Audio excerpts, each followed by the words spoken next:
Salut à tous les amis, on se retrouve aujourd'hui. Aujourd'hui on est mercredi et comme je vous l'ai dit la dernière fois, je vais essayer tous les mercredis de vous faire un petit sujet technique concernant la mécanique, les voitures ou ce que vous voulez. Donc ça c'est vraiment votre vidéo, c'est vous qui me donnez les thèmes, les sujets, vous me les mettez en commentaire et moi je les note et ensuite je vous fais une petite vidéo là-dessus. Je n'ai pas la science infuse, il y a des sujets que je ne maîtriserai peut-être moins que d'autres, donc soyez indulgents quand même, j'essaie de vous apporter ce que je sais. Maintenant, apportez-moi aussi ce que vous savez dans les commentaires. Donc si vous avez un sujet, une idée pour un mercredi à venir, n'hésitez pas à me le mettre dans les commentaires, je le note et je m'en occupe ensuite. Ne m'attaquez pas si je suis un petit peu long à vous faire la vidéo, il y a énormément de sujets, je dois avoir recensé à peu près 20 thèmes depuis que j'ai lancé ça, donc ça fait 3 semaines que j'ai lancé ça, j'ai recensé à peu près 20 thèmes. Donc forcément un thème par semaine, voilà. Il y en a qui seront traités pas forcément dans le même ordre, etc. Ça dépend de mon temps également, il y a des sujets qui sont plus courts que d'autres. Mais enfin bref, je note, je vous réponds et je conserve dans ma petite liste. Aujourd'hui, vous l'avez compris, on va parler de frein. Et de frein, on va parler surtout de liquide de frein. Je me suis fait une petite anti-sèche sur mon téléphone, comme vous le savez à chaque fois, parce que c'est vraiment très compliqué, on ne se rend pas compte comme ça, mais de réfléchir à tout, de penser et de rien oublier à ce qu'on voulait vous dire. Donc je me suis fait une petite checklist avec ce qu'il ne faut pas que j'oublie et un petit ordre, donc je vais regarder de temps en temps mon téléphone pour surtout rien vous oublier. Donc vous l'avez compris, aujourd'hui on parle de liquide de frein. La question ça va être quel liquide de frein choisir, quand le remplacer, quand savoir quand est-ce que celui-ci est périmé ou usagé. Donc ça va être la grande question qui se résume donc finalement en deux questions. Donc tout d'abord, on va parler un petit peu du fonctionnement. Comment fonctionne un système de freinage hydraulique avec du liquide de frein. Je ne vais pas vous apprendre comment fonctionne le freinage d'une voiture, mais bien je vais surtout insister sur le fonctionnement de ce liquide. Un système de voiture, enfin un système de voiture ou de tout autre système de frein hydraulique, c'est un liquide qui fonctionne par pression dans un circuit. C'est-à-dire que quand vous appuyez sur la pédale de frein, donc pédale de frein ou poignée pour une moto, mais en gros quand vous actionnez le frein, qui va se faire soit par une manette, soit par une pédale, vous allez comprimer du liquide via un mètre-cylindre. Donc le mètre-cylindre, c'est ni plus ni moins qu'un piston qui va venir pousser du liquide. Le liquide, c'est un des deux là, on va venir après sur le thème. Donc on pousse un liquide qui lui va circuler dans un circuit fermé, sans présence d'air, sans présence d'aucun autre liquide que son propre liquide, et qui, au moment de la poussée, va se déplacer par compression, plutôt par pression. La compression, vous allez venir après, c'est une erreur, un abus de langage, il ne faut pas parler de compression, mais bien de pression. Donc par pression, le liquide va se déplacer, va venir activer les pistons, qui eux vont pousser les plaquettes, les plaquettes vont entrer en friction avec le disque, et ça va effectuer le freinage. Ça peut aussi fonctionner pour des freins à tambour. Dans ces cas-là, on ne va pas déplacer des plaquettes, mais des garnitures. Mais le déplacement se fait toujours par des pistons. Là, on va venir déplacer des garnitures contre un tambour, donc ce qu'on va appeler le disque, entre guillemets. On pourrait schématiser les garnitures pour des plaquettes et le disque comme le tambour, mais c'est un autre système de freinage. Moins performant, mais encore utilisé de nos jours sur les véhicules peu chers. Et on va appliquer une friction qui va faire ralentir le véhicule. Ça, c'est le fonctionnement. Maintenant, on va surtout s'intéresser au liquide qu'il y a dans ce fonctionnement-là. Si vous voulez que je vous fasse une vidéo sur le fonctionnement plus précis d'un frein sur une voiture, sur une moto, sur un vélo, sur ce que vous voulez, il n'y a aucun problème, vous me le mettez en description. Mais là, aujourd'hui, on s'arrête au liquide. Donc, ce liquide-là, il y a deux grandes catégories de liquide. Vous avez le liquide synthétique qui est bien souvent de couleur rouge, pas le liquide, l'emballage, je précise. Mais généralement, on retrouve des bidons noirs avec des étiquettes rouges, etc. Mais en gros, vous avez deux grande catégorie, le synthétique qui est donc généralement rouge ou le minéral qui lui est généralement vert ou noir avec une étiquette verte. Mais on retrouve souvent ces deux couleurs-là, synthétique, minéral, rouge ou vert. Donc ça, c'est deux grandes gammes de liquide de frein qu'on peut retrouver. La grande majorité des véhicules fonctionnent avec du liquide synthétique. Donc vous excuserez, mes bidons, je les sors de mon garage, ils ont franchement morflé, mais c'est pas le but de la vidéo, hein. Là vous voyez, ils ont un peu cabossé. Mais ça, c'est du liquide synthétique. Je dirais que 80% du parc automobile ou du parc de véhicules motorisés ou à frein hydraulique tout simplement fonctionne avec du liquide synthétique. Donc ça, c'est un grand thème de cette partie de vidéo. Mais vous avez aussi le liquide minéral qui lui représente, donc je dirais 10-15% de la population des freinages, mais qui est plus souvent utilisé dans tout ce qui est direction assistée. Donc notamment chez Porsche, on utilise ce liquide-là, qui est un liquide minéral dans les directions assistées chez Porsche, c'est ce qui est quasiment utilisé à 80% des cas, notamment sur mon Cayenne qui est derrière. On le retrouve beaucoup chez BMW aussi, dans les systèmes de direction assistée. Dans les systèmes de freinage, on le retrouve bien souvent chez Citroën, et notamment sur les anciennes Citroën qui marchaient avec des liquides de sphère pour les freins, et pour les amortisseurs autant pour moi, et le liquide était mélangé avec celui de frein, et donc on utilisait le minéral. C'est encore utilisé, mais c'est plus rare. Il ne faut surtout pas mélanger les deux là. Ça, c'est à ne surtout pas faire, déjà parce que celui-ci est extrêmement corrosif, donc le circuit est prévu pour résister à ce liquide là. Si vous mettez celui-ci, ça va engendrer de gros problèmes. Et vice versa, si vous mettez celui-ci dans celui-là, vous allez bouffer tous les joints et ça ne va surtout pas fonctionner correctement. Ça peut marcher, mais pas du tout correctement et surtout pas longtemps du fait de la fonction corrosive de ce produit-là. Donc ça, voilà, bien respecter si c'est marqué minéral ou synthétique sur votre bouquin. Ensuite, dans la partie synthétique, vous avez énormément de produits. C'est-à-dire que vous avez le DOT 2, vous avez le DOT 3, vous avez le DOT 4, vous avez le DOT 5.1. Donc là, généralement, pour tout le monde, on les perd, c'est du chinois. Vous inquiétez pas, tous sont miscibles entre eux. Donc vous pouvez mettre du DOT 2 avec du DOT 4, du DOT 3 avec du DOT 5, il n'y a aucun problème de miscibilité. Être miscible, ça veut dire qu'on peut les mélanger sans risque pour le fonctionnement. Mais par contre, attention et très attention, les DOT, ça ne sert pas à rien. DOT est une norme, comme vous pouvez avoir de l'huile ACEA, etc. Ça, c'est une norme. Et 4 fait partie d'une autre norme. Le chiffre qu'il y a derrière, c'est l'indice, entre guillemets, je vais vous synthétiser ça, c'est un indice de performance de ce liquide-là. Cet indice de performance est mesuré en température. Donc ça va être sa température, entre guillemets, d'ébullition, donc sa température maximum à laquelle il garde ses propriétés efficaces. Au-delà de cette température-là, votre frein devient perturbé, donc freine moins bien et devient ce qu'on appelle spongieux parce qu'il est trop chaud et donc il n'est pas prévu pour. Donc je n'ai pas en tête, je n'ai pas appris par cœur les températures d'ébullition du DOT 2, du DOT 3, du DOT 4 et du DOT 5, mais en gros ça fonctionne comme ça.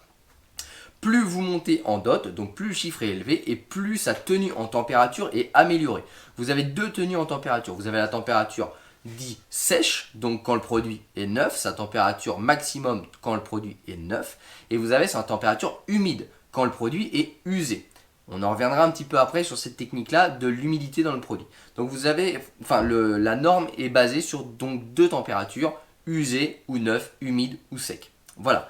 Donc ça c'est vraiment le point principal de ce produit-là. Maintenant, lequel utiliser? Bien souvent sur votre bouchon de frein, c'est marqué DOT 4. DOT 4 est le plus répandu de nos jours, tout simplement parce qu'il a une capacité qui est largement suffisante pour un véhicule dit lambda, donc un véhicule de tourisme qui sert sur route. Maintenant, si vous faites du circuit, alors passez plutôt sur un DOT 5.1 qui lui aura une résistance à l'ébullition bien plus longue et donc qui pourra encaisser des freinages importants et très chauds pendant bien plus longtemps avant de pouvoir perdre le freinage. Parce que si par exemple je vous schématise, vous mettez du DOT 2 ou du DOT 3 et que vous allez sur la piste, et bien au bout de 3, 4, 5, 6 tours, vous allez carrément perdre l'efficacité du freinage et vous n'allez plus du tout avoir de frein parce que votre produit sera en ébullition et donc ne fonctionnera plus du tout. Donc c'est des indices à bien prendre en compte. Pour la personne, monsieur tout le monde qui fait un usage route, même un peu dynamique, du DOT 4 suffit amplement. Vous pourrez retrouver toutes ces données-là sur Google et les températures d'ébullition si ça vous intéresse. Mais le DOT 4 suffit largement pour tout le monde. Maintenant, si vous avez une voiture préparée, une voiture où vous allez souvent sur la piste, une Ferrari avec des gros moteurs ou autre, voilà, je schématise un petit peu le contexte. Dans ces cas-là, privilégiez un DOT.5.1. Dans ces cas-là, je sais que Ferrari préconise le DOT 5.1, Maserati le préconise, Aston Martin le préconise. Donc voilà, on est quand même sur des véhicules puissants qui ont besoin d'une capacité de freinage importante et qui bien souvent sont utilisés sur des circuits. Donc voilà pourquoi la préconisation de 5.1. Mais par exemple, si on prend le Porsche qui est derrière moi, lui a une préconisation de DOT 4. Donc voilà pour ce qui est des différentes normes de ce produit-là. Bien évidemment, Jurid, c'est la marque que moi j'ai acheté parce que c'est la seule que j'ai trouvée au moment où j'en avais besoin. Mais vous avez énormément de marques là-dessus. Il y a Motul qu'en fait, voilà. Il y a énormément de marques. Donc là, c'est pas le but de discuter des marques, mais bien de la capacité de ce produit-là. Également sur celui-là, Jurid, c'est également la marque. Par contre, LHM, c'est donc une norme de produit minéral. C'est une norme d'huile minérale. Vous en avez plein d'autres. Vous avez la Pantozin, etc. Je dirais que elles sont pas miscibles, elles sont miscibles entre elles. Vaut mieux mettre la même norme à chaque fois. Par contre, contrairement à ce qu'on peut voir, On peut tout à fait remplacer une huile. Donc si par exemple je sais que chez Porsche ou chez BMW des fois vous avez de la pentosine qui est extrêmement dure à trouver et extrêmement coûteuse parce que finalement ils se la gardent bien où il faut pour vous la revendre très cher. Vous pouvez très bien mettre du LHM. La seule et unique condition c'est de vidanger votre circuit pour ne pas mélanger les deux. Parce que si vous mélangez deux normes en même temps, c'est vraiment pas terrible. Voilà, vous allez avoir un sémiscible, mais c'est pas recommandé du tout. Donc ça, je vous le déconseille. Par contre, sachez qu'une chose, une huile minérale est une huile minérale, et donc vous pouvez tout simplement changer la norme à votre guise, sachant que les normes en fait sont comme le DOT 3, DOT 4, sont des normes de température. Donc il suffit d'adapter encore une fois la température de fonctionnement de la norme par rapport à celle que vous souhaitez remplacer et par rapport à l'utilisation que vous en faites. Bien évidemment, sur une direction assistée, ça n'a pas vraiment d'importance parce que ça ne chauffe pas énormément. Sur un système de frein, c'en est tout autre. Donc voilà en ce qui concerne les deux grandes catégories. Je me permets de regarder mon téléphone pour rien oublier.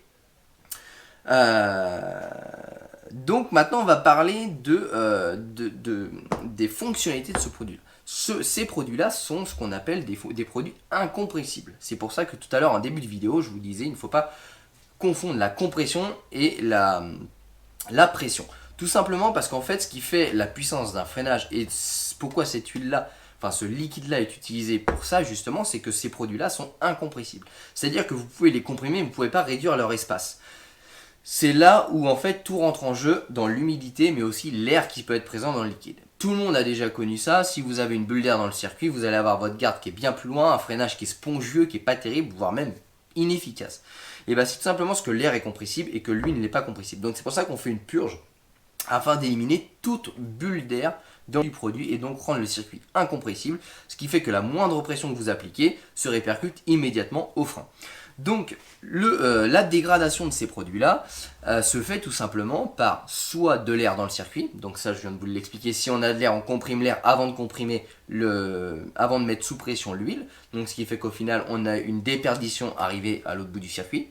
Mais vous avez aussi l'humidité. Ces produits-là ont la capacité de se charger d'humidité et l'humidité est compressible. Donc si vous ajoutez un liquide compressible à un liquide incompressible, bah forcément vous allez avoir un mix des deux, donc vous allez avoir un liquide moyennement incompressible.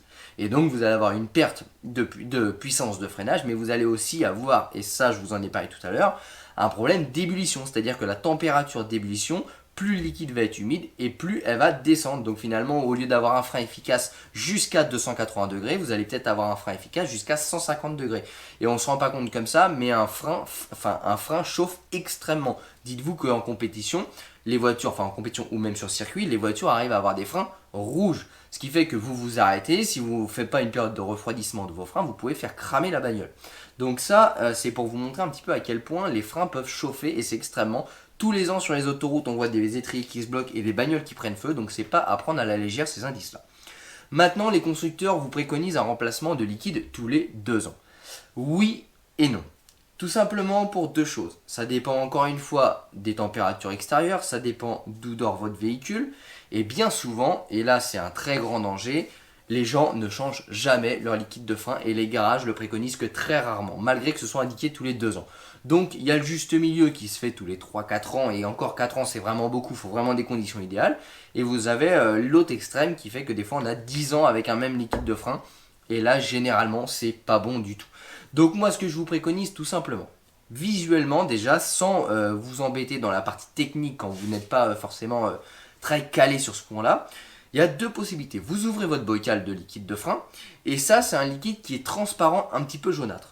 Si le liquide devient jaune, un peu opaque, voire noir, c'est déjà qu'il est trop tard. Donc là, vous savez que votre liquide, il est bon à être remplacé. Donc dès qu'en fait, il perd de sa transparence, c'est que déjà votre liquide est en train de tourner avec de l'humidité. Quand il devient noir, votre liquide est purement, simplement mort et changez-le rapidement parce que franchement, c'est très utile et vous allez retrouver une pédale vraiment avec une sensation différente, une puissance de freinage tout autre. Maintenant, si vous ne voulez pas vous embêter et que vous n'avez pas l'œil du tout pour regarder ça, vous pouvez acheter cet outil-là qui vous permet donc de mettre, ça c'est comme un petit stylo, ça vaut à peu près 5-10 euros selon les endroits où on l'achète. Vous mettez ça dans votre liquide de frein et tout simplement vous avez une graduation qui va vous dire si votre liquide est bon, moyen ou alors vraiment pourri, ce qui fait qu'il faudra le changer assez rapidement. Ça marche pour ça. Le petit outil, je ne l'ai pas testé encore sur du LHM, mais je pense que ça marche également. Il faudrait faire l'essai. J'attends le mien, je vous ferai une démonstration en vidéo sur plusieurs véhicules pour vraiment vous montrer que d'un véhicule à l'autre, en fait, on peut avoir une perte de ce liquide-là, une dégradation de ce liquide-là qui est plutôt importante, parce que je vous dis que bien souvent, c'est négligé et même oublié. Donc voilà au niveau des liquides de frein ce qu'il faut penser. Donc vérifiez bien sur votre voiture, c'est quand même un élément sécurité au niveau des freins. Donc pensez à regarder la couleur, et si la couleur est bonne, c'est bon. Si elle commence à jaunir, foncer, voire noircir, il faudra le changer. Et sinon, vous rendez chez un Euroauto ou chez n'importe quel revendeur automobile pour trouver le petit outil qui vous permettra de scanner si vous n'êtes pas du tout à l'aise. N'importe quel garage pourra vous faire ce remplacement de liquide, donc soit minéral, soit synthétique, sous condition de bien faire attention de ne pas mélanger. Je tiens à rappeler également que ce produit-là est extrêmement corrosif. Si quand vous faites des purges ou autre, vous en renversez, ce produit-là se neutralise tout simplement avec de l'eau. Donc vous versez de l'eau dessus, pas bien sûr, attention à ne pas en verser dans le bocal de liquide de frein. Mais sur la carrosserie, sur les pneus, sur les jantes, sur ce que vous voulez, si vous en avez renversé, attention, rincez bien à l'eau et l'eau savonneuse si possible pour bien dégraisser, parce que ce produit est extrêmement corrosif. Si ça tombe sur la carrosserie, ça va vous bouffer le vernis. Si ça tombe sur les joints, ça va vous bouffer les joints. Donc pareil pour les durites, ça va tout. C'est vraiment très très corrosif. Hein. Mettez-en sur le doigt, attendez 1 heure, vous allez comprendre. Ça brûle un petit peu. Donc bien faire attention à l'utilisation de ce produit-là et surtout bien rincer en cas de coulure. Et bien écoutez les amis, ça se termine pour cette vidéo-là. J'espère que je vous ai bien éclairci sur le sujet des liquides de frein. Comme je vous ai dit, je vous apporte, mais vous m'apportez également. Ça me fait vraiment plaisir de vous faire des petites vidéos comme ça. On va essayer de garder le rythme toutes les semaines, de vous faire une petite vidéo que vous choisissez le thème. Bien entendu, dans la mesure du possible pour moi, parce que je le rappelle, je suis salarié d'une entreprise, je travaille et donc je ne vis pas exclusivement pour YouTube. Mais j'essaie tant bien que mal de vous faire des petites vidéos et de garder un rythme qui a l'air de vous plaire. Donc c'est entre 2 et 3 vidéos par semaine avec 3 thèmes différents. Et bien écoutez les amis, n'hésitez pas à vous abonner sur la chaîne YouTube. Vous pouvez mettre la petite sonnette en bas pour être tenu au courant des vidéos que je publie. Et vous pouvez également mettre vos avis en commentaire, positifs et négatifs à partir du moment où ils sont constructifs. Je vous laisse également poster tous les thèmes que vous souhaitez que j'aborde directement en commentaire. Je lis tous vos commentaires et donc je pourrai noter ceux qui sont pour moi intéressants et qui n'ont pas déjà été demandés dans les précédentes vidéos. Et je vous dis surtout soyez patients, j'ai déjà à peu près 20 thèmes de choisis et je vais essayer de me tenir à 1 par semaine, si possible le mercredi ou du moins en milieu de semaine. Donc forcément attendez un petit peu avant de voir votre thème arriver, mais en tout cas c'est un réel plaisir pour moi de vous avoir en tant qu'abonné. Et bien écoutez les amis, on se dit à bientôt dans une prochaine vidéo, bye bye.